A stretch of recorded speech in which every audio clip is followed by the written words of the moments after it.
tentang etos kerja dan keikhlasan dalam tinjauan Al-Quran dan Sunnah Nabi SAW secara umum dalam tinjauan Islam. Kita akan membahas dulu beberapa hal terkait tema ini. Mengapa seorang manusia itu mesti bekerja? Ini hal dulu yang harus kita garis bawahi. Kemudian bagaimana cara bekerja yang baik. Kemudian yang ketiga, seperti apa pekerjaan itu punya nilai di hadapan Allah Subhanahu wa Ta'ala. Karena penting kita pertanyakan, jangan-jangan puluhan tahun kita bekerja, kita tidak punya nilai, tidak punya bekal dalam penilaian Allah Subhanahu wa Ta'ala. Sedangkan hukum mengatakan perpindahan keberadaan kita di setiap tempat itu membutuhkan bekal. Anda sekarang terhubung dengan kita, tadi dikatakan se-Indonesia. Sekarang kalau mau rapat dari Jakarta ke Bandung, atau misalnya ke Medan, ke Surabaya, bukankah butuh bekal kita untuk berpindah kepada tempat itu?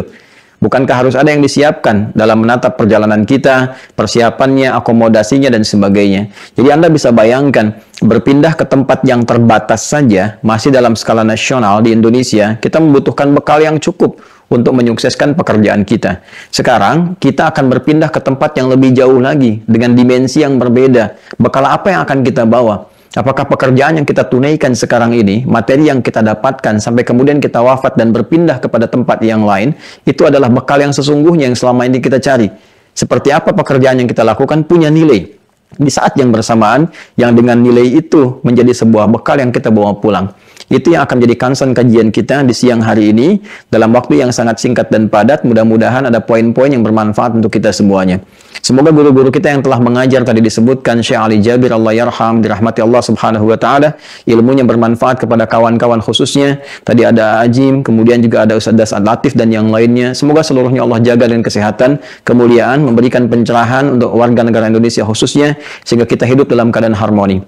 Baiklah, kita mulai dengan tinjauan yang pertama. Kenapa manusia bahkan umumnya mesti bekerja? Baik, manusia disebut dengan manusia itu memiliki 3 unsur utama pembentuknya. Dan ini standar, ya, semua orang memahami, dengan akal kita mengetahui. Disebut manusia tersusun dari 3 bagian. Kalau di kesehatan, di biologi, di kedokteran ada anatomi tubuh, ya. Kalau di spiritual, di keagamaan, di Islam khususnya itu ada anatomi manusia. Disebut manusia ada 3 unsur, ya, yang menyulam kemanusiaannya. Pertama ada fisiknya. Fisik dalam bahasa Arab disebut dengan jism. Segala yang terkait dengan fisik disebut dengan jasmani. Sudah diserap ke dalam bahasa Indonesia, kita katakan jasmani. Senam kesehatan jasmani. Senam yang kita lakukan untuk membuat dan mensupport, ya, menstimulus supaya fisik kita sehat, memenuhi kebutuhan fisik. Kemudian ada yang kedua adalah rohnya. Roh ini motor penggeraknya, ya, spiritnya, generatornya. Nggak mungkin ini fisik bisa bergerak, tubuh kita bisa bergerak kalau nggak ada rohnya. Segala yang terkait dengan roh disebut dengan rohani namanya. Baik, karena itulah kemudian bahkan di kimia farma ada divisi rohaninya, kerohanian, yang diwakili untuk umat Islam, ada masjidnya dan turunan-turunannya, untuk memberikan keseimbangan pada kebutuhan roh kita, supaya bisa mendorong fisik bekerja lebih baik. Kemudian yang ketiga, ada pengikat hubungan antara roh dengan fisik, yaitu akal. Akal ini nanti yang akan menerima informasi dari roh sekaligus perintah yang akan dieksekusi oleh fisik. Dan subhanallah, masya Allah, sepersekian detik saja Allah menciptakan sistem ini, ya, sepersekian detik semua perintah berjalan dieksekusi. Dan ini mustahil ada yang bisa membuat seperti ini kecuali sang pencipta yang maha kuasa, yaitu Allah Subhanahu wa Ta'ala. Karena itu Allah menyebut dirinya di Quran dengan Khaliq. Quran surah ke-15 ayat ke-28. Wa idh qala rabbuka lil malaikati inni khaliqun basyara. Akulah pencipta manusia itu dengan segala sistem yang berjalan di dalamnya. Nah, penciptaan ini tentunya Allah sempurnakan dengan pemenuhan nutrisi dan bekal-bekalnya. Ini kalau nggak diberikan nutrisinya, seperti Anda lebih mengetahui, ya, dalam ilmu kesehatan, ini manusia kalau nggak dapat nutrisinya, nggak bisa berkembang berkehidupan. Lemah dia, bahkan bisa kemudian menghadirkan pada kematian. Nah, maka 3 elemen ini, 3 unsur ini, dia butuh kemudian supportnya, butuh nutrisinya, dan semua akan saling bersinergi, berpadu, nggak bisa terpisah sendiri. Hilang salah satu, maka hilang fungsi kemanusiaannya. Rohnya hilang, maka meninggal dia. Kan? Akalnya hilang, jadi hewan dia. Ya, hewan itu kan cuma roh dengan fisik yang nggak ada akalnya. Ya, akal dengan roh saja, fisik nggak ada, ya gentayangan namanya, gitu kan. Maka ketiganya mesti ada, hadir, berpadu, dan terpenuhi kebutuhannya. Baik, kita bicara tentang roh. Roh butuh nutrisi, roh butuh makanan. Apa nutrisinya? Nutrisinya adalah ibadah. Ya, Quran surah ke-17 misalnya Al-Isra ayat 85. Wa yas'alunaka 'anir roh. Mereka banyak bertanya kepada Muhammad SAW tentang esensi roh, apa hakikatnya, apa kebutuhannya. Qul rohu min amri rabbi, katakan semua urusan terkait dengan roh itu semua sumbernya ada dari Allah Subhanahu wa taala. Allah yang Maha mengetahui, karena dari Allah kebutuhannya pun Allah siapkan khusus. Ya, makanya roh mesti dapat nutrisi. Kalau dia nggak diberikan nutrisinya, lemah dia, gelisah dia. Ya, roh itu sampai ke dalam diri kita menjadi nafas namanya. Jadi kalau sudah sampai kepada fisik menyatu, jadi nafas. Diserap ke dalam bahasa Indonesia menjadi bernafas. Ya, dengan nafas itu muncul kehidupan. Quran surah ke-91 Asy-Syams di ayat 7 sampai dengan ayat 10. Wa nafsin wa ma sawwaha, dan demi nafas yang sempurna tercipta. Kapan? Saat ruh masuk ke dalam tubuh kita. Quran surah 15 di ayat ke-28 sampai 30-nya. Ya, wa idz qala rabbuka lil malaikati inni khaliqum basyara min salsalin min hama'in masnun fa idza sawaituhu wa nafakhtu fihi min ruhi. Di ketika rohnya masuk, sempurna keadaannya itu. Jadi bernafas dia. Nah, ini butuh nutrisi, butuh support. Nafas tempatnya di dalam kolbu. Ya, kolbu. Di dalam kolbu inilah ada unsur kehidupan kita. Bukan hati dalam konteks fisik ya. Tapi ini titik spiritual yang menggerakkan kehidupan kita. Di kolbu ini, teman-teman sekalian, saudara-saudariku, itu bersemayam nafas di dalamnya. Kalau enggak kita berikan nutrisinya, maka dia bisa menjadi melemah. Bahkan bisa berpenyakit. Maka muncul yang disebut dengan penyakit hati. Malas, gelisah, ada ria, ada sombong, ada iri hati, dengki. Itu penyakitnya penyakit spiritual. Roh di dalamnya, penyakit hati. Nggak bisa diobati dengan obat-obat fisik. Ya, dengan itu penyakit fisik yang menyerang hati, itu penyakit hati namanya marad. Fi qulubihim marad. Quran surah kedua ayat ke-10. Anda nggak bisa datang ke rumah sakit untuk mengobati penyakit hati karena beda tinjauannya. Nggak ada di rumah sakit misalnya poliria, poli iri hati, poli gelisah, nggak akan ditemukan. Ya kan? Itu kaitan dengan fisikal. Maka di situ kita dihidangkan menu-menu ibadah. Ini ada menu-menu seperti apa, misalnya sholat, interaksi dengan Al-Quran, puasa, haji, itu memberikan kemudian support kepada roh, nutrisi untuk roh. Nah, setelah dapat nutrisi itu ada ketenangan dalam jiwa. Ketenangan ini yang membimbing kita untuk berkreasi dalam kehidupan. Karena itulah ketika ibadah, kita diminta untuk menunaikan dengan sempurna dan hasilnya ketenangan. Ya, ketenangan itu yang bermanfaat untuk hati. Quran surah ke-13 ayat ke-28. Ala bidzikrillahi tatma'innul qulub, yakinkan pada dirimu dengan berzikir, dengan beribadah kepada Allah, dampaknya ke hati menjadi tenang. Supportnya kepada fisik menjadi kuat. Baik, kemudian juga akal kita butuh nutrisi, teman-teman sekalian. Apa nutrisinya? Pengetahuan, ilmu, penting bagi kita belajar. Karena itu banyak ayat-ayat turun mensupport kita supaya menajamkan pengetahuan untuk membimbing fisik beraktivitas. Anda nggak mungkin bisa bekerja secara fisikal kalau nggak ada basic ilmunya. Kan untuk masuk kimia farma juga mesti ada ukurannya. Parameter pertamanya apa? Ilmu. Apa ijazahnya? Apa background pendidikannya? Ya, karena itu ayat pertama turun, Iqra, baca. Afala tatadzakkarun, afala tatafakkarun, afala tadabbarun. Apakah engkau tidak banyak menganalisis, banyak mengamati, banyak mencerna, banyak belajar, banyak meriset? Itu banyak ayat di Al-Quran mensupport kita untuk memenuhi nutrisi akal kita supaya logikanya jalan. Ya, logika itu kan nggak mungkin bisa digunakan kalau nggak ada support data. Data berubah menjadi informasi, informasi berubah menjadi pengetahuan. Dan inilah nutrisi yang dibutuhkan oleh akal. Sama fisik, kalau ini kita sudah paham semua. Fisik pun butuh nutrisi, butuh makanannya. Kalau nggak diasupi dengan makanan yang benar, gitu kan, dengan nutrisi yang sehat, yang baik, tentu akan lemah juga. Ya sama, akan lemah, mungkin sakit, mungkin juga akhir kehidupannya akan tiba, meninggal dunia. Karena itu turun ayat-ayat mensupport kebutuhan fisik. Apa di antaranya? Turun Quran surah kedua Al-Baqarah ayat 168. Ya, karena Allah pencipta manusia, maka Allah turunkan pula hukum umum. Ya, hukum universal yang semua manusia mau muslim atau bukan pasti nggak akan bisa berlepas dari hukum ini. Ayatnya mengatakan, Quran surah kedua ayat 168, ya ayyuhan nasu, hai semua manusia tanpa kecuali. Nanti kalau spesifik untuk orang yang telah beriman, umat Islam khususnya, nanti panggilannya spesifik menggunakan kata iman, ya ayyuhalladzina amanu. Itu menunjukkan hal yang khusus. Tapi kalau hukumnya berlaku umum, maka Allah panggil dengan kata ya ayyuhan nas, semua manusia tanpa kecuali. Panggilannya menjangkau semua kawasan, pakai ya. Disebutkan 360 kali dalam Al-Quran. Ya kan? Dimanapun Anda berada, merasa jauh, merasa dekat, ya semua ayat ini berfungsi untuk seluruhnya. Ayyuha disebutkan 150 kali dalam Al-Quran. Memberikan hukum kekuatan sekaligus pengingat. Kata Allah, aku tegaskan, aku ingatkan. Semua manusia itu perlu memenuhi kebutuhan fisiknya. Kulu mimma fil ardi halalan thayyibah. Silahkan Anda berpetualang di bumi, cari background macam-macam, bekerja sesuai dengan passionnya. Nah, pada dasarnya ketika bekerja itu, tujuan utamanya apa? Salah satunya untuk memenuhi pokok kebutuhan fisik. Yang paling dasar itu apa? Makan. Ya kan? Makanya ketika ditanya mau kemana Pak, Bu, kan kita jawab dengan metode kiasan sinekdok pas prototo. Disebutkan sebagian mewakili keseluruhan. Mau mencari sesuap nasi, gitu kan? Padahal yang dicari satu rice cooker, cari sandang, cari panggan, cari papan. Tapi yang pokok itu kan untuk makan. Ya, itu bahasa Arabnya kulu. Silakan cari makan untuk memenuhi kebutuhan fisik. Mimma fil ardi, di tempat yang kau bisa pijak. Jadi tersebar di bumi, silakan. Nggak ada di Bandung ke Jakarta, nggak ada di Jakarta ke Medan, nggak ada di Medan di Surabaya, terus dicari sampai ke luar negeri untuk mendapatkan kebutuhan apa? Fisik. Dengan cara bagaimana? Halalan, mencari dengan cara yang legal, kalau tidak legal bermasalah nanti. Makanya perhatikan hukumnya. Di keluarga besar Kimia Farma ada aturan ikuti, tidak diikuti aturannya bermasalah. Di tata negara kita ada aturan diikuti, tidak diikuti bermasalah. Di hukum syariat kita pun ada aturan, kan? Maka diikuti, kalau tidak bermasalah secara spiritual. Maka di sini halalan kalau sudah dapat kemudian yang dihasilkan itu dapat gaji, dapat honor, dapat macam-macam dengan cara yang benar, maka salurkan itu untuk mencari yang dibutuhkan oleh fisik. Ya, thayyib itu kebutuhan untuk menguatkan fisik. Jadi kata Al-Quran, nggak semua yang diinginkan itu mesti didapatkan. Kita ingin, tapi nggak baik buat tubuh. Alangkah lebih bagus kalau mencari yang lain sesuai dengan yang dibutuhkan. Itulah konsepsi halalan thayyibah. Jadi, fisik itu butuh penguatan nutrisi, kemudian akal juga butuh penguatan nutrisi lewat pengetahuan, roh juga butuh.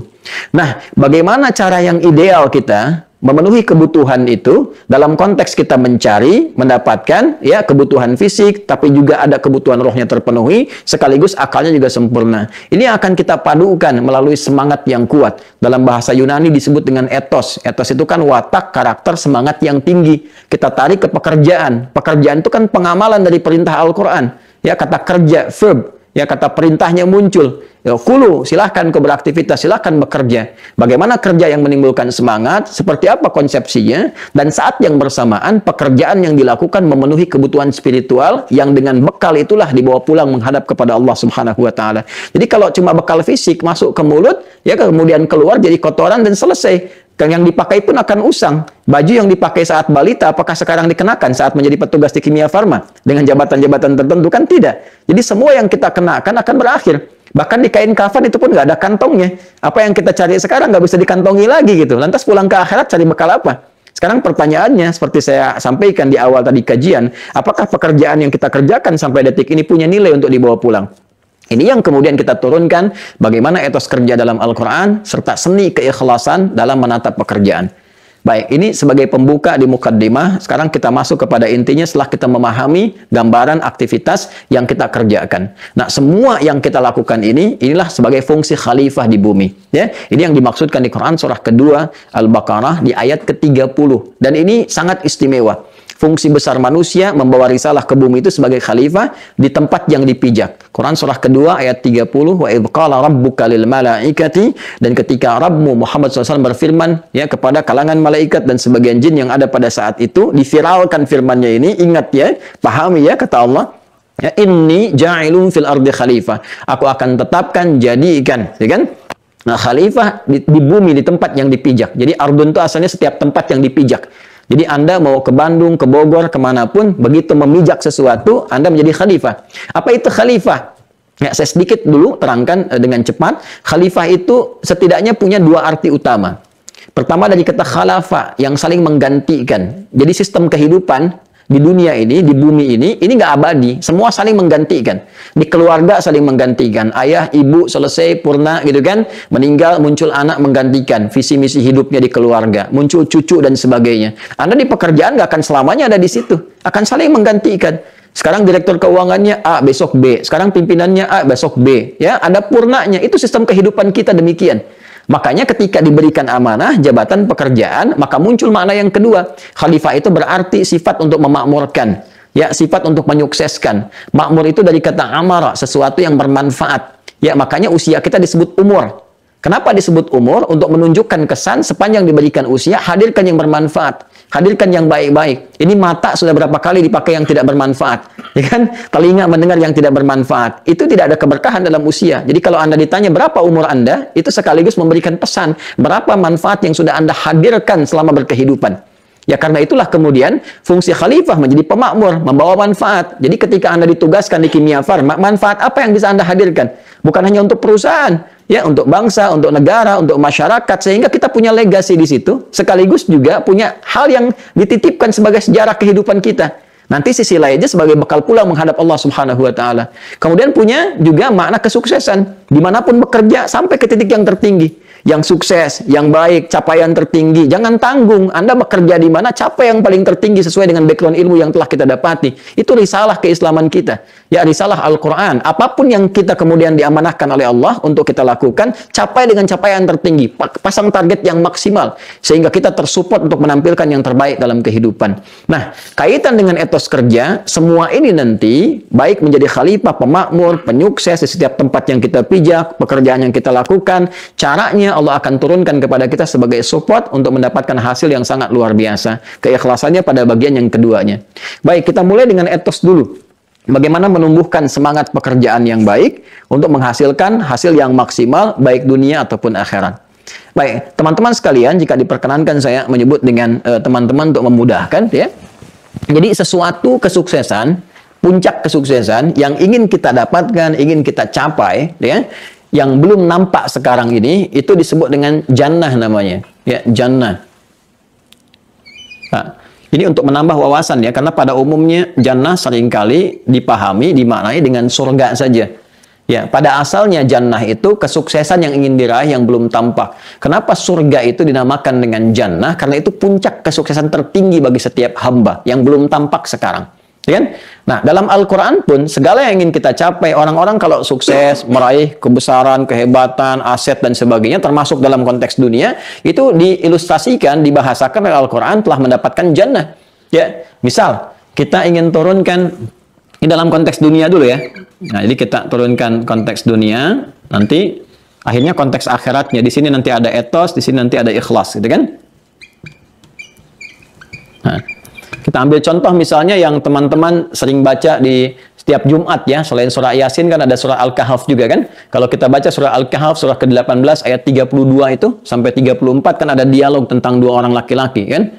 Quran surah ke-18 di ayat 32 dulu saya sebutkan. Ya, jadi di surat Al-Kahf itu ada 4 kisah yang menginspirasi, dianjurkan, disunahkan, dipelajari setiap hari Jumat, bukan sekedar dibaca. Dibaca dapat pahala bacaan, dipahami dapat inspirasi, ya kan? Nanti ada kisah para pemuda yang tangguh, gitu kan, mempertahankan iman dan punya kesuksesan dalam aktivitas. Yang kedua kisah tentang dialog dua orang sahabat, yang satu sukses dalam urusan dunia, bisnisnya banyak dan sebagainya, yang satu lagi soleh secara akhirat. Nanti mereka berdialog tentang keseimbangan, kan? Yang ketiga kisah Nabi Musa yang tetap belajar kepada hamba Allah yang soleh itu Khidir alaihissalam, dan yang keempat tentang Dzulkarnain yang menggenggam dunia di masanya. Nanti ada inspirasi bagaimana kita bisa mendapatkan hal-hal yang telah mereka raih dalam 4 tipe kehidupan yang berbeda tadi. Ya, di sini diceritakan Allah sampaikan wadrib lahum mathalar rajulaini, dan berikan kisah kepada mereka ya sebagai contoh inspirasi dalam kehidupan. Jadi Allah telah sampaikan dari 15 abad yang lalu kepada Nabi Muhammad SAW tentang kisah di masa lalu ya, tentang kisah apa? Rajulaini, tentang dua orang sahabat. Jadi dua sahabatan, ya kan? Kemudian yang salah satu di antara mereka wadrib lahum mathalar rajulaini ja'alna li ahadihima jannataini. Bahkan satu di antara mereka itu sudah sukses mendapatkan 2 kesuksesan besar. Jannataini, jannah itu tunggal, kalau pakai ain itu bentuknya dual, ya dual. Jadi ada yang tunggal singular, ada yang dual, 2 pakai ain itu 2. Kitab buku, kitabah ini 2 buku, masjid 1, masjidah ini 2 masjid, ya kan? Jannah itu satu aspek kesuksesan. Kalau jannata ini berarti 2. Di masa lalu, orang-orang yang sukses itu, yang asetnya dipandang bagus, hebat, kayanya betul-betul kaya, itu kalau sudah punya kebun. Ya, karena di padang pasir kan semuanya gersang gitu kan, gersang. Kalau punya unta itu biasa. Bahkan unta pun nanti ada yang kualitasnya tinggi, itu yang sekarang harganya ratusan juta bisa miliaran. Ada unta hitam, ada unta yang keemasan gitu kan, tuh macam-macam, beda-beda. Ya, itu harganya bisa beda-beda. Tapi mereka dipandang biasa saja, kaya standar. Kalau memang ada yang kaya banget atau kebangetan kayanya, kan kaya itu standarnya ada yang kaya, ya kaya banget, ada yang kebangetan kayanya. Itu kalau sudah punya kebun-kebun yang rindang, yang ada anggurnya, ada kurmanya, macam-macamnya, ada aliran airnya dan sebagainya, gitu kan? Nah, karena itu refleksi kekayaan di masa-masa lalu itu ketika di padang pasir yang tandus mereka punya kebun. Kebun itu disebut dengan jannah. Ya, gambaran kesuksesan di masa lalunya. Kalau kita sekarang mungkin bisa direfleksikan kalau unta-unta yang mewah tadi mungkin dengan mobil-mobil yang cukup luar biasa, ya saya tidak perlu sebut sehingga tidak harus mengendorse gitu ya. Mobil-mobil yang mahal-mahal, yang bagus-bagus, aset-aset yang melimpah, rumah yang mewah, taman-taman yang indah, nah, itu digambarkan dengan jannah. Nah dia itu punya 2 kebunnya, bayangkan kalau kita sekarang mungkin asetnya banyak, perusahaannya banyak, ya mengalir keindahan banyak hal di dalamnya. Ini sukses, ya sukses secara dunianya, sukses. Baik. Namun nanti punya persoalan dalam persoalan akhiratnya. Nanti ini kita bahas kemudian. Ya. Tapi apa standar kesuksesan yang bisa diraih? Ya, sehingga dia bisa mendapatkan apa yang dia hasilkan itu. Ya. Nah, ini masih dalam konteks dunia. Jadi kalau kita masih bicara etos dan kita kaitkan dengan keduniaan, ini hanya akan terbatas kalimatnya pada kerja saja. Makanya kalimat etos seringkali disandingkan dengan pekerjaan. Etos kerja, semangat, ya kan? Kerja, kerja, kerja. Nah, kalau kita ingin berhasil dari pekerjaan saja dalam konteks dunia, maka standar sekali ukurannya. Ya, apa itu? Nah, pindah kita kemudian ke Quran, surah ke-3 Ali Imran, ayat 142. Jawabannya. Baik, perhatikan kalimatnya. Am hasibtum an tadkhulul jannata walamma ya'lamillahu alladhina jahadu minkum wa ya'lamas sabirin. Ini standar umum. Apa Anda duga Anda akan sukses begitu saja, termasuk dalam konteks pekerjaan Anda sekarang, ya kan? Di kimia farma, apakah akan menghasilkan target yang telah Anda tentukan di awal, sukses tiba-tiba kemudian kan dapat meraih ini capaian, kemudian dapat tercapai dengan bagus, targetnya maksimal. Apakah mudah itu diraih seperti membalik telapak tangan? Ya, apalagi pengen surga gitu kan, yang dimensinya berbeda, yang lebih besar lagi tingkatannya, apakah mudah begitu saya didapatkan? Ya, walamma ya'lamillahu alladhina jahadu minkum wa ya'lamas sabirin. Sementara belum tampak pada diri kalian, kata Allah Subhanahu wa taala, sementara belum tampak pada diri kalian kesungguhan, keseriusan untuk bisa meraih itu semua. Jadi kalau cuma syaratnya untuk berhasil, sukses, ya kan, meningkatkan etos kerja kita supaya kita bisa meraih hasil yang didambakan dalam konteks pekerjaan, maka petunjuk Al-Quran sederhana. 1, kerja yang sungguh-sungguh, yang serius. Ya, ini dari kata al-juhdu turunannya. Cintai pekerjaan Anda. Ini rumus standar. Semua orang mengatakan kalau Anda pengen kerja yang sukses, ya Anda serius. Cintai pekerjaan Anda. Hormati apa yang diamanahkan kepada Anda, gitu kan? Nah, ini juhdu. Turunan dari kata juhdu nanti ada 3. Nanti ini yang kemudian merangkai menjadi kata jahadu, bentuk jama. Yang pertama, ya, itu yang disebut dengan ijtihad. Kesungguhan dalam merencanakan, ya, mapping, punya rencana, punya visi, ya, visinya, rencananya, targetnya, schedule-nya, macam-macamnya, ini ijtihad namanya, konsepnya, ya. Kemudian ada jihad, eksekusi fisiknya, kemudian ada mujahadah. Nah, ini yang menenun kemudian 3 hal ini yang menenun kalimat jahada, jamaknya disebut dengan jahadu. Kata Allah, kalau mau sukses, Anda ingin berkata pekerjaan Anda pengen sukses, pengen baik. Kata Allah, ayo silahkan. Anda serius. Serius apa? Pertama merencanakan. Apa konsep pekerjaan Anda? Apa yang mau dicapai? Targetnya apa? Visinya apa? Yang jelas dulu. Landscape-nya bagaimana? Jadi ketika akan bekerja itu kita punya landscape yang jelas. Dicapaiannya, target jangka panjangnya, jangka menengahnya, jangka pendeknya. Ini termasuk manajemen sukses dalam Al-Quran. Saya pernah sampaikan ini di beberapa perusahaan di Indonesia. Ya, ada beberapa perusahaan di otomotif, ada di gas dan macam-macamnya. Dan ini konsepsi dasar. Dan ketika diikuti hasilnya luar biasa. Ya, luar biasa teman-teman. Nah, jadi pertama harus punya landscape dulu pekerjaan. Ini targetnya apa? Tadi dibilang tentang vaksin, tentang ini, tentang itu. Konsepsinya apa? Dasarnya apa? Targetnya bagaimana? Hasilnya seperti apa? Evaluasinya seperti apa? Kita punya rencana di sini. Setelah itu, konsep yang sudah ada, supaya tidak kemudian terbakukan dalam konsep saja, eksekusi. Dengan jihad. Jihad itu perjuangan fisik, kesungguhan dalam mengeksekusi rencana-rencana yang sudah disiapkan. Itu asalnya demikian, secara fisikal. Ya, makanya perjuangan tertingginya, ya, membela sesuatu yang sudah disiapkan, direncanakan, terkonsepsikan, kemudian diserang orang, ya, ada pembelaan secara fisik disebut dengan jihad. Itu tingkat tertingginya di militer, itu ada aksi militer untuk membela. Jadi jihad secara fisik itu bukan menyerang dengan asal-asalan, tidak, ya, bukan nembak orang, ngebom orang sembarangan, tidak. Karena itu kalau Anda, mohon maaf ya, mendengar informasi ada yang ngajak misalnya menghukumi tertentu tanpa dasar, tembak anu, bom anu, walaupun membawa nilai-nilai agama yang disematkan, tinggalkan, itu jauh. Ya, itu jauh sekali. Saya pernah waktu ada kejadian bom Jalan Tamrin itu, dan semoga Allah menjaga kita semua tidak pernah terjadi lagi, ya. Saya ada di Lampung, itu ditanya sama jemaah, Ustaz, apakah itu yang bom di Jalan Tamrin termasuk jihad fisabilillah?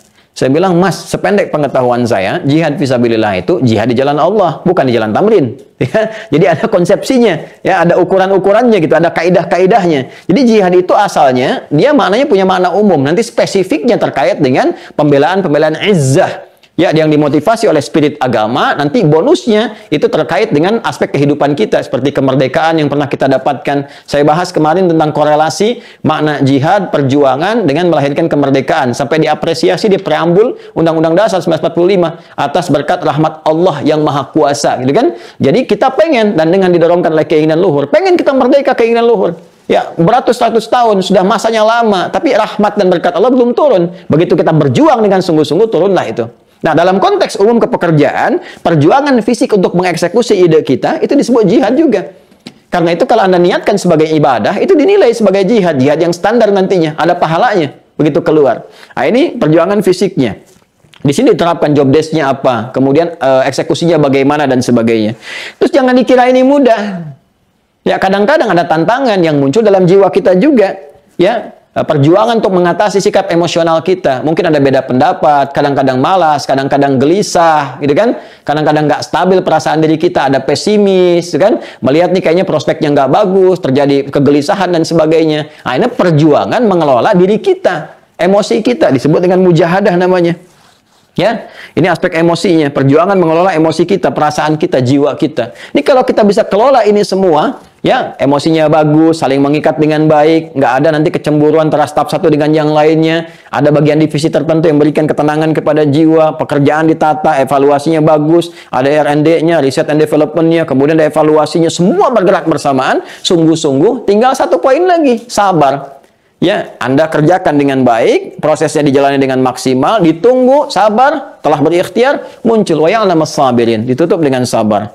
Dan semua konsepsi ini dikerjakan oleh siapapun, mau yang beriman, yang tidak beriman, ini serius dikerjakan sukses.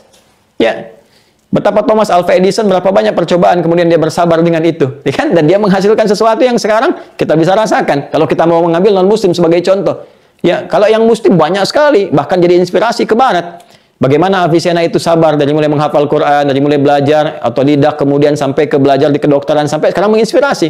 Ya, Averroes dengan pemikirannya, beliau seorang dokter bedah. Ibnu Rusdi itu dokter bedah itu. Ya, Ibnu Sina kapital selekta kedokteran beliau kuasai, tapi jangan salah, beliau pun ahli Quran, hafal Quran, tahu tafsir, tahu hadis. Kalau lupa salat 2 rakaat atau mengingat, ya, itu paham teori kedokteran. Ibnu Rusdi itu dokter bedah, ahli tafsir, ahli fikih, dan punya kitab namanya Bidayatul Mujtahid. Dibahas sekarang di hampir semua strata pendidikan di Timur Tengah, bahkan di Indonesia. Bahkan sekarang di masjid-masjid. Ya, kita punya Al-Kindi, Al-Khawarizmi, Al-Battani, itu kan, Jabir bin Hayyan, dan sebagainya. Itu kalau kita serius, sukses. Nah, jadi kalau Anda bertanya, bagaimana meningkatkan etos kerja dalam pandangan Al-Quran, kalau raihan hanya sekedar pekerjaan saja, ini, Anda seriuslah bekerja. Kan? Serius bekerja, landscape-nya yang baik, visinya bagus. Ini standar, kita pun sudah tahu. Ya, tinggal prakteknya berjalan nggak sepenuhnya seperti itu. Nah, sekarang pertanyaannya, apakah semua pekerjaan yang dihasilkan dengan konsepsi ini otomatis juga melahirkan nilai di hadapan Allah Subhanahu wa ta'ala? Punya nilai nggak? Ya kan? Jadi bekal nggak kita untuk menghadap Allah? Atau nilainya dunia saja? Nah, kan sementara kita mengetahui bahwa kita itu kan sifat kehidupan kan selalu berganti, berpindah, kan, sampai ujungnya nggak pindah lagi. Ujung yang nggak pindah lagi disebut dengan akhirat namanya ini. Ujung yang tidak pindah lagi. Selama di dunia berpotensi pindah, tidurnya sekarang di kasur, besok di sofa, kadang di rumah, kadang di kantor, itu sifat dunia biasa. Kan, bahkan pindah tempat, sekarang di Bandung, besok di Jakarta, itu dunia. Dan itu butuh bekal. Nah, sekarang nanti pada saatnya kita akan berpindah ke alam yang nggak ada pindah lagi, yaitu akhirat. Bekalnya pun berbeda. Untuk mendapatkan bekal ini perlu nilai. Ya, perlu nilai yang berbeda. Jadi saat dikerjakan, saat yang bersamaan, dia punya nilai akhiratnya. Nah, konsepsi untuk menjadikan pekerjaan dunia yang saat bersamaan punya nilai akhirat, itu disebut ibadah namanya. Ya. Jadi jangan dibatasi ibadah itu pada konsep ritual saja, semacam sholat misalnya, ya, itu ritual. Baca Quran itu ritual, tapi jangan lupa ada ibadah juga yang praktikalnya terkait dengan tata kelola kehidupan kita. Secara sosial, Ya, itu semua pekerjaan kita berpotensi jadi ibadah. Karena Allah pun sudah menegaskan. Anda bertanya konsepsi ibadah dalam Al-Quran, ya, konsepsi berkehidupan. Allah turunkan Quran surah ke-51 Adz-Dzariyat di ayat 56. Wa ma khalaqtul jinna wal insa illa liya'buduni. Dan tidaklah aku jadikan seluruh aktivitas manusia itu, apapun yang dikerjakan, kecuali dia punya tujuan menjadikannya sebagai ibadah kepadaku. Jadi sebetulnya semua pekerjaan kita itu yang bernilai baik, itu bisa menjadi ibadah. Ya. Dan saat semua menjadi ibadah ini, teman-teman sekalian, maka pekerjaan kita akan punya nilai, ya, punya perubahan warna, punya pandangan tersendiri dari Allah. Pekerjaan dalam bahasa Arab disebut dengan amal namanya. Amal. Amila ya'malu amalan. Amal. Amal itu pekerjaan. Ya, kerja itu amal. Saya sedang beramal, sedang bekerja namanya. Oke? Okay? Nah, ketika pekerjaan ini kemudian diisi dengan nilai ibadah, maka dia akan punya nilai di sisi Allah, diapresiasi, yang menandakan dia punya nilai tertentu untuk bekal pulang.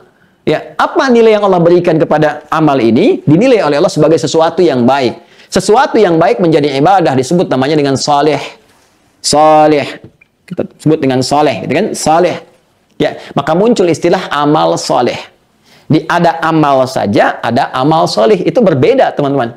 Kalau amal saja, itu pekerjaan, rutin sifatnya, netral dia. Ya, Anda bekerja, tidak bersentuhan dengan yang haram, nggak melanggar, gitu kan, dan sebagainya. Tapi kerja aja, nggak ada niat yang lain. Itu pekerjaan, rutinitas namanya. Berangkat gelap, pulang gelap. Ya, nggak ada perbedaan. Jadi Anda nggak bisa bedakan antara yang beriman dengan yang belum beriman. Terus peran iman Anda di mana? Ya kan? Saat kita pulang kan iman yang menentukan. Maka bagaimana pekerjaan ini punya kualitas di sisi Allah Subhanahu wa taala, yang dengan kualitas itu otomatis akan memberikan dampak juga kepada aspek dunianya. Ya, maka dinilailah oleh Allah, jadikan itu ibadah sehingga menjadi soleh. Karena itu di dalam Al-Qur'an kata iman seringkali bersanding dengan amal soleh. Ya.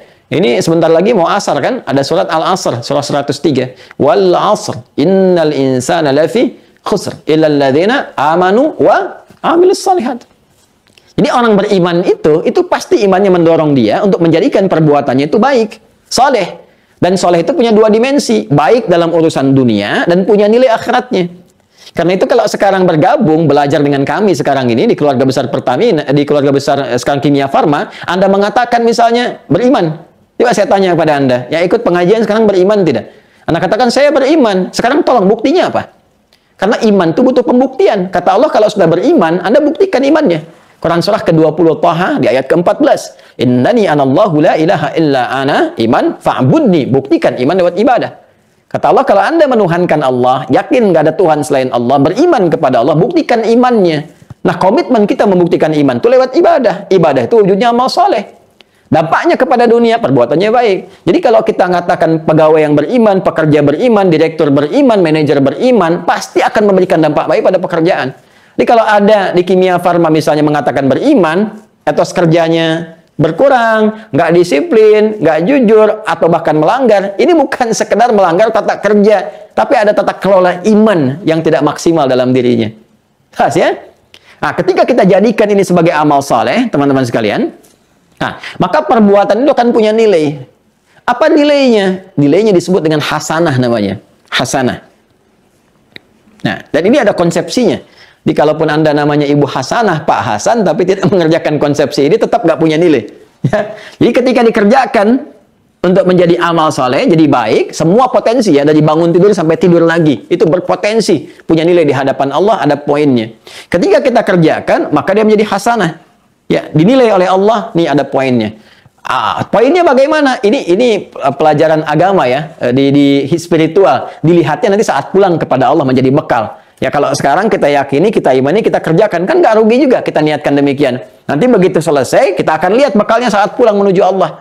Karena itulah kita diminta urusan akhirat yakin. Al-Baqarah ayat 4, wabil akhirati hum yuqinun. Nah, nilai yang dituliskan untuk kita setiap mengerjakan sesuatu, kalau jadi ibadah 10 poin. Ya, teorinya di Quran surah ke-6, keterangannya, surah ke-6 Al-An'am, ayat 160. Man jaa'a bil hasanati falahu asyru amthaliha. Siapa yang mengerjakan satu perbuatan, punya nilai hasanah, amalnya soleh, benar, punya penilaian dari Allah, dia dapat 10 poin. 10 ini yang disebut dengan ajrun namanya. Lahum ajrun ghairu mamnun. Diterjemahkan ke bahasa Indonesia dengan pahala. Ya. Jadi jangan dikira sholat saja yang berpahala, tidak. Baca Quran saja yang berpahala, tidak. Kerja Anda pun, saya, kita, itu bisa berpahala. Punya nilai akhiratnya. Ini yang bekal pulang, ini yang dibawa nih. Hasil ini tidak. Makanya kita katakan telah meninggal dunia. Bukan hanya kita yang meninggalkan dunia. Semua perangkat dunia tinggal. Semua tinggal. Apa Anda kira meja kerja Anda akan ikut? Jangankan ke alam akhirat, ke alam kubur saya tidak ikut. Ya kan? Tidak akan dilepas dengan semua perangkat dunia. Cukup dibalut dengan kain kafan, selesai diantar ke kuburan. Ya kan? Apa yang dipertaruhkan? Dipertaruhkan ini amal solehnya. Ya kan? Punya ini enggak saat untuk pulang nanti itu? Nah, itu setiap dikerjakan 10 poinnya. Tergantung amalannya nanti. Jangan menghitung begini. 1, 2, 3 terlalu kecil. Ya, kita ke masjid saja untuk ibadah. Ini ada harus Masjid As-Salam, gitu kan? Di tempat Anda bekerja, itu datang ke situ saja dengan niat ibadah. Belum dikerjakan ibadahnya, belum sholat, belum baca Quran, belum i'tikaf. Itu dapat 25 poin di hadis Muslim. Jarak satu keduanya 500 tahun. 2 ketiga 500 tahun. Banyak sekali. Kita lihat nanti saat kembali kepada Allah. Ditampakkan saat akan meninggal dalam sakarat, gitu kan? Itu sakarat itu akan nanti ada kebiasaan yang kita kerjakan.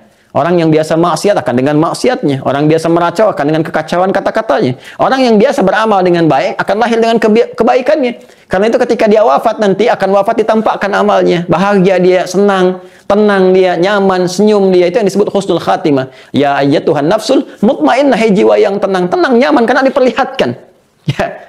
Pak, jelas ya? Nampak ya? Nah, ini gambaran konsepsinya teman-teman sekalian. Karena itu kita sering berdoa. Doa yang standar, yang general bahkan. Sifatnya umum kita mohonkan. Supaya perbuatan, semua pekerjaan kita di dunia yang baik itu jadi punya poin. Jadi hasanah. Dan ini bisa kita lihat di akhirat. Ketemu hasanahnya di akhirat. Kita berdoa dan doanya diajarkan di Quran surah kedua Al-Baqarah.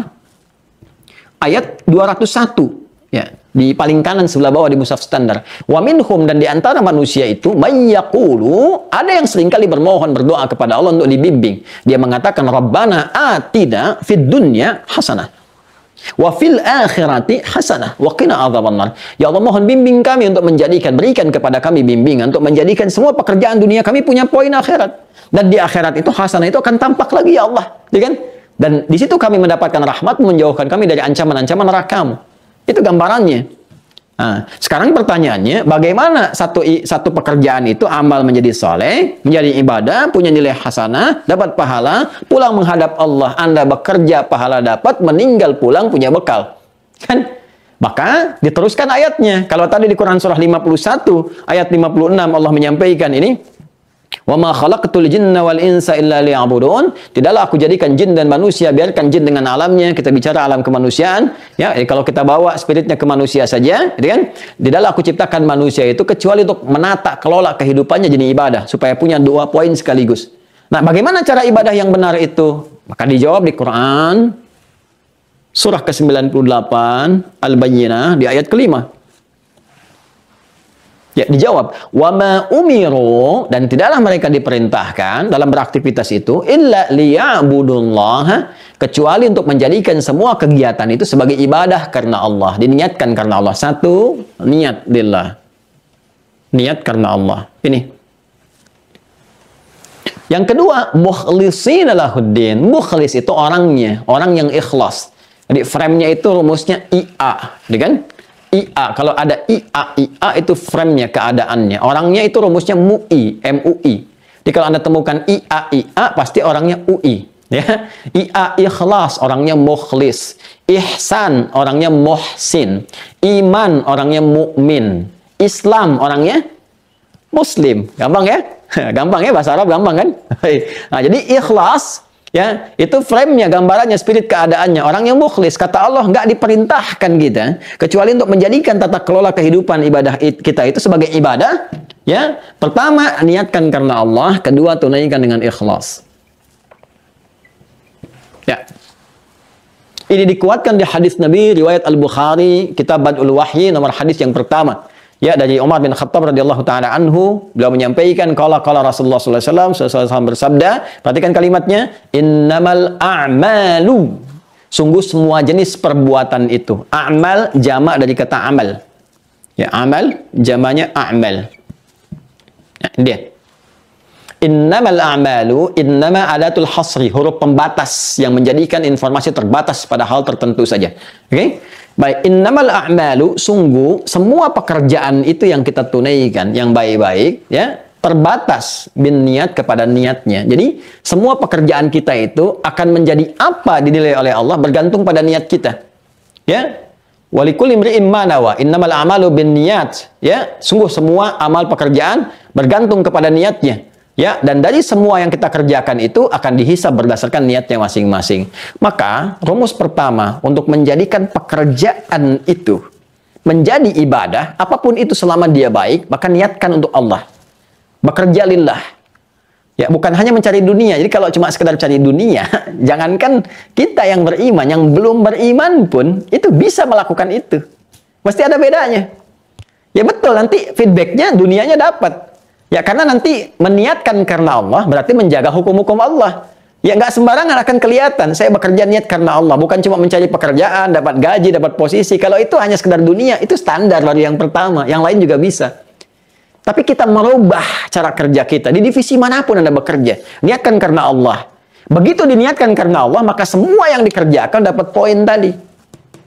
Dan hukum berlaku. Apa yang berlaku dalam hukum itu, Anda akan tampakkan niat itu lewat perilaku. Maka ketika Anda lakukan pekerjaan itu karena niat karena Allah, Allah katakan, kamu ya, adil dalam pekerjaan, jujur dalam bekerja, jangan korupsi, jangan menipu, kan? Jangan berbuat curang. Ayatnya ada semua. Bahkan nanti ada surah Al-Mutaffifin, kan? Untuk yang perbuatan curang dilarang. Ada ayat jangan korupsi di Al-Maidah itu, as-sariqu was-sariqatu faqta'u aydiyahuma jazaa'an bima kasaba. Kan? Kalau korupsi, kalau engkau mencuri, aduh lebih baik potong tangan aja deh kata Allah. Kan? Ini sindiran yang tajam sekali karena tangan diciptakan bukan untuk berbuat buruk kata Allah. Kan? Jadi kalau orang benar-benar niat ibadah, nggak akan tergerak untuk nyogok, nggak akan tergerak untuk korupsi, ngambil yang tidak berhak dan sebagainya. Bekerja, etos kerjanya naik tinggi. Jadi dengan ikhlas, dengan kita berniat benar karena Allah itu feedbacknya kepada aspek dunia itu akan tinggi. Silahkan Anda lacak dalam sejarah, dan ini pelajaran terbaik kita. Semua orang-orang Islam yang beraktivitas, kan, dengan semua niat pekerjaan lillah, sukses. Mau jadi apapun, birokrat, diplomat, pengusaha, pedagang, macam-macam. Yang Uthman bin Affan sukses, Abu Bakar As-Siddiq sukses, Abdurrahman bin Auf sukses. Itu kalangan-kalangan para niagawan, kan? Ya, para hartawan yang sangat luar biasa. Dan itu dahsyat. Hartanya datang terus, sukses bisnisnya dan sebagainya. Ya, kapan mereka bisa sukses? Ketika meniatkan pekerjaannya karena Allah. Itu omsetnya 2 kali lipat, bahkan berlipat-lipat dari ketika mereka sebelum beriman. Apapun itu. Pengetahuan ada, yang di militer ada, ya macam-macam. Semuanya sukses, bahkan membangun peradaban. Ya, Spanyol, Andalusia, ketika sukses, 7 abad, jadi peradaban, mercusuar dunia, terutama ke Eropa pada masa itu. Ya, apa yang menjadikan itu sukses? Kan awalnya dunia juga ada, dibangun ada, arsitek banyak. Tapi ketika nilai iman masuk, diniatkan karena Allah, berubah. Sesuatu yang dahsyat. Dan makmur. Ya, karena hukum dijaga. Itu nikmat pekerjaan demikian. Kalau nggak percaya, silahkan praktekkan sesama muslim di Kimia Farma, teman-teman. Jaga, gitu kan? Niatkan sebagai ibadah. Jaga hukum-hukum Allah dengan benar, yang standar dalam kehidupan. Ya, saling bersabar, mengingatkan kepada kebaikan, saling motivasi, saling support, saling membantu. Di Al-Maidah itu kan, ya jelas konsepsinya, wa ta'awanu 'alal birri wat taqwa, saling membantu pada kebaikan. Mungkin divisi ini butuh bantuan kita tolong dengan niat ibadah, saling mensupport, kuat. Ya. Kemudian kita jaga supaya ini tidak luntur, tepikan segala hal yang bisa mengotorinya. Kalau saya gambarkan, saya punya misal air bening, dan tercampur ada pasir misalnya. Kemudian saya ingin ekstrak supaya ini keluar. Ya, nggak bercampur lagi. Saya keluarkan tuh, saya pisahkan. Nah, itu ketika saya tanggalkan, saya pisahkan, saya hilangkan, ya, sehingga menjadi murni, bersih lagi, itu khalis namanya. Khalis. Prosesnya disebut akhlas. Sifatnya disebut ikhlas. Jadi ikhlas itu asalnya membersihkan, menghilangkan segala campuran-campuran yang bisa memberikan warna, memengaruhi atau merubah pada sesuatu yang bening, yang murni sebelumnya. Jadi kalau kita bicara ikhlas dalam meningkatkan etos kerja, bekerja karena Allah Subhanahu wa taala, maka ikhlas dalam menjaga niat kita. Ikhlas dalam menjadikan pekerjaan sebagai ibadah. Jadi ketika Anda diberikan amanah misalnya di Kimia Farma atau dalam tugas manapun, ya, saya mau meningkatkan etos kerja, ikhlas, maka mulai tunaikan dengan semangat. Tatibnya apa, capaiannya apa, niatkan sebagai ibadah, hukum Allah dijaga. Ada hukum yang terkait dengan sosial di pekerjaan kita, gitu kan? Maka ini nggak boleh, jangan lakukan. Ya, jangan khawatir teman-teman sekalian. Rizki itu udah diatur. Rizki yang belum diatur, rizki sudah diatur. Yang belum jelas itu keberkahan dan muara hidup kita. Anda mau mengerjakan dengan cara apapun, dapatnya nggak akan mengurangi kuantitas yang sudah Allah tetapkan. Cuman kualitas yang berbeda. Ya, jadi kalau kita kerjakan dengan jujur pun, Allah telah atur rezeki itu tetap. Semua manusia dapat bagiannya sempurna sampai kita meninggal. Ada yang 1 miliar, 100 miliar, 1 triliun. Kelihatan di awal banyak dapat itu sama aja, nggak akan melebihi kuota yang telah Allah tetapkan. Cuma keberkahannya akan beda. Ya, jadi disitulah kemudian Allah berikan keberkahan. Kalau keberkahan itu datang sudah tenang, nyaman, tata kelola hidup pun menjadi tentram luar biasa. Jadi ini gambaran singkat bagaimana meningkatkan etos kerja kita di divisi manapun, jenis pekerjaan apapun yang kita lakukan, dan kemudian bagaimana pekerjaan itu punya nilai di sisi Allah dengan keikhlasan yang kita tanamkan berdasar niat yang kita lakukan, menjadikan pekerjaan sebagai ibadah karena Allah Subhanahu wa taala. Ini mungkin terlihat biasa. Apalagi bagi Anda yang siang itu kan nggak mudah ya untuk bisa belajar. Jadi saya mengapresiasi nih, nggak mudah untuk bisa belajar, menyimak, itu nggak mudah, tantangannya banyak. Apalagi dalam dunia pekerjaan. Tapi selalu berpikir satu hal, bahwa sesibuk apapun, kita pasti akan pulang. Makanya di ibadah kita ada sholat isya. Ya, isya. Itu kan kalau kita urut subuh, orang Arab, kemarin saya bahas di Jakarta ya, offline saya datang itu ada silaturahim, saya diminta kultum. Saya sampaikan, semua itu punya makna di Islam, termasuk waktu sholat. Ya, kenapa subuh disebutnya dari kata asbah? Asbah itu sesuatu yang punya rencana, yang jelas. Kalau orang Arab tanya, kaifa asbaht? Bagaimana kabarmu pagi ini? Asbahtu bi khair. Saya baik dan sudah siap dengan rencana. Jam 7 saya ngapain, jam 8 begini, jam 10 begini, dan sebagainya. Ya, kenapa sholat pertama disebut dengan sholat subuh? Memberikan kesan bahwa setiap orang Islam yang bangun tuh, pertama harus punya rencana yang jelas untuk dilakukan di hari itu. Jangan sampai ada ditanya, nanti jam 2 kemana ya? Oh, saya belum tahu ya. Tidak, orang Islam itu sudah punya tata kelola yang jelas. Ya, punya tata aktivitas yang terukur. Kemudian fajar, ada hubungan pancaran iman dalam dirinya. Pancaran kebaikan disebut fajar, pancaran keburukan disebut fujur namanya. Makanya ketika azan dikumandangkan subuh, dipanggil kita, ada getaran di jiwa kita, fajar. Kenapa kemudian kita datang kepada Allah dulu? Kita punya rencana yang kita siapkan. Kan kita nggak tahu Allah ridho atau tidak. Ya, lancar atau tidak. Makanya kita bawa dalam sholat, mohon kepada Allah. Minta kemudahan, minta bimbingan, minta kelancaran. Dalam sujud kita minta.